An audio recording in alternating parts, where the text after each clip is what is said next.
Good morning. কালকে তো দেখলে আমরা ফিরলাম মন্দারমণি থেকে, অনেকটাই রাত হয়ে গেছিলো। আর রাত হয়ে যাওয়ার পর যেটা হয়, টায়ার্ড।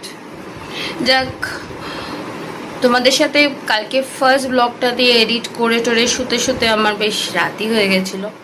আমার মা একটা রিনাউন্ড স্কুলের টিচার ছিলেন বিগত অনেক বছর, পাঠভবন স্কুলের।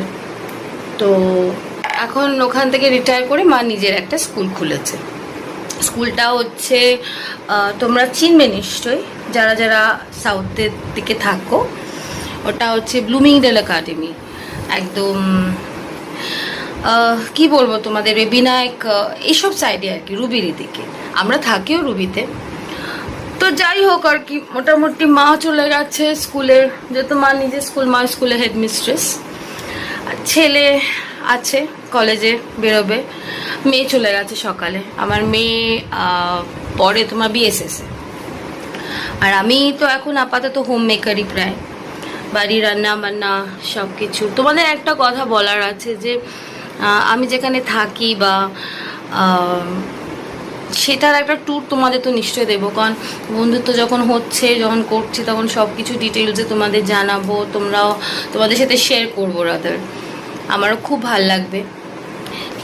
আর এই যে তোমাদের বলেছিলাম রেগুলার ব্লগ করার কথা, সেটাও আমি করার চেষ্টা করছি, এবং হয়তো রোজ না হয়ে উঠতে পারে প্রথম প্রথম। তোমরা লাইক না করলে, তোমরা যদি আমার একটা সাবস্ক্রাইব না করো, লাইক না করো, তাহলে আমি সেই ইন্সপিরেশনটা হয়তো পাবো না। তবে হ্যাঁ, এটাও ঠিক যে নিশ্চয়ই আমার জীবনের আরও অনেক ডিটেলস আমি তোমাদের সাথে শেয়ার করব। তোমাদের ভালো লাগলে নিশ্চয়ই সেটা জানাবো। সামনে একটা বড় বিশাল একটা ইভেন্টই বলবো না, একটা অনুষ্ঠান আমাদের বাড়িতে হবে, এবং সেটার ফার্স্ট উদ্যোগ যেটা বলে, ফার্স্ট দুঃসাহস রাদার, সেটা আমি নিয়েছি।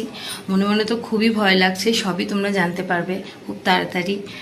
আর আমাদের বাড়িটা কি বলো তো, আমাদের বাড়িটা যেহেতু 3 তলা, ওপরের ছাদ, এখনও পুরোপুরিভাবে সেভাবে গুছিয়ে উঠতে পারছিলাম না আমরা। কারণ জানো, কিছুদিন আগে বাবা মারা গেছিলো, 2020-তে আমার বাপি মারা যায় কোভিডে, একদম সাডেন ডেথ।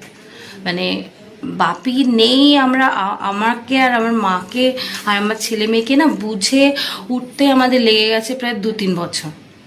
তার 3 বছর আগে আমার হাজব্যান্ড মারা যায়। তো এত কিছু ধকল নিয়ে আবার মাথাটা উঁচু করে এগোনো, এটা একটা, দেখো সবাই তো সমান হয় না, আমাদের টাইম লেগেছিল। আগে আমাদের বন্ধুত্বটা আগে জমুক ভালো করে, তারপর তো আছি আমি, তোমরাও আছো, তোমরা দেখবে। আর আস্তে আস্তে সব কিছুই তোমাদের কাছে লুকানোর তো কিছু নেই, সব কিছু তোমরা জানতে পারবে।